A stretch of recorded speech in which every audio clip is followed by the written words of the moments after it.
আমি সাহিল। আজ চলে এসেছি নতুন একটা ঘটনার সাথে। তো চলুন সময় নষ্ট না করে ঘটনার দিকে যাওয়া যাক। একটা গ্রাম, খুব ছোট্ট বললেই চলে। ওই গ্রামের ব্যাপারটার জন্য ওই গ্রামটায় বেশি কেউ থাকে না, আর বেশি কেউ আসতেও চায় না। গ্রামটার বাজারের ওখানেই ওই গ্রামের রেলওয়ে স্টেশনটা।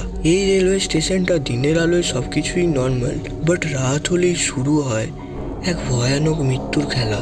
কারণ রাত 8টা বাজলেই ওই স্টেশনের 2 নম্বর ট্র্যাকে একটা ট্রেন যায়। তখন সেখানের ক্রসিং গেটে চত্বরে কেউ থাকে না, ঠিক কথা, কিন্তু কি করে যেন ওই ট্রেন কাউকে না কাউকে নিজের সাথে নিজের মৃত্যুর দুনিয়ায় নিয়েই যায়।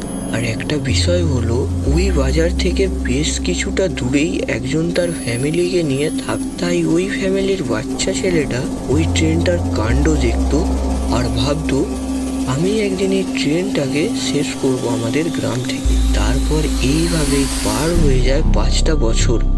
এরপর একদিন ঠিক যখন 8টা বাজবো সবাই তখন একটু সতর্ক। কিন্তু আজকে ওই ক্রসিং দিয়ে হেঁটে আসছিল সেই বাচ্চাটার বাবাটা। সে যখন 2 নম্বর ট্র্যাকের সামনে আসে তখন বাজে 8টা। তাই আজ ওই ট্রেনটি আসে আর ওই বাচ্চাটার বাবাটাকে নিয়ে চলে যায় নিজের দুনিয়ায়। এই কারণে ওই ছেলেটির মা খুব ভেঙে পড়ে। এরপর ছেলেটি ভাবে সে কি করবে। আর তারপর ছেলেটার অপেক্ষা ছিল পরের দিনের রাতের।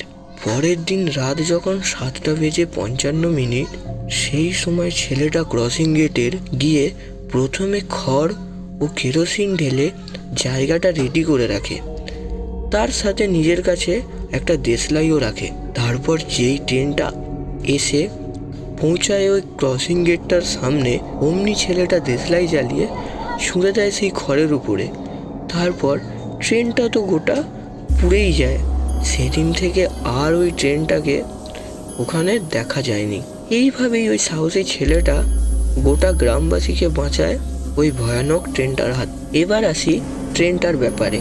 ওই ট্রেনটাও নর্মাল আর সব ট্রেনের মতন চলতো, কিন্তু হঠাৎ একদিন ওই বাজারের এক দোকানদার ক্রসিং গেট দিয়ে পার হতে যাবে, তখন হঠাৎ ওই ট্রেনটা চলে আসে আর চেপে দিয়ে বেরিয়ে যায়। তার ঠিক 1 সপ্তাহের মধ্যেই ওই ট্রেনটা ওই ক্রসিং গেটের সামনে লাইনচ্যুত হয়। তারপর থেকেই শুরু হয় এই মৃত্যুর খেলা। যদি আমাদের গল্প আপনাদের ভালো লাগে, যদি মনকে ছোঁয়, তাহলে আমাদের ইউটিউব চ্যানেলকে সাবস্ক্রাইব ও ফেসবুক পেজকে ফলো করতে ভুলবেন না প্লিজ। এরকমই গল্প, এরকমই ঘটনা পেতে।